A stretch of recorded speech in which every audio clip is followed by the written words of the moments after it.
Mersin ilimizin Gülnar ilçesi Büyükeceli mahallesinde sabah saatlerinde bir yangın meydana geldi.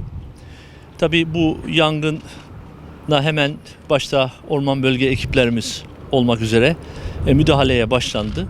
İlk saatlere rüzgarın da gücüyle kısmen yerleşim alanlarına doğru, kısmen de kuzeye doğru yayılma eğilimi gösterdi. Öncelikle şunu ifade edeyim, çok şükür insan can kaybımız yok ve tedbiren mahallelerimize yakın hanelerde 110 hanede 450 vatandaşımızı tahliye ettik. Ama yangın oralara yaklaşmadan bu tedbiri aldığımız için herhangi bir onlarla ilgili sağlık problemi ve benzeri problem yaşamadık.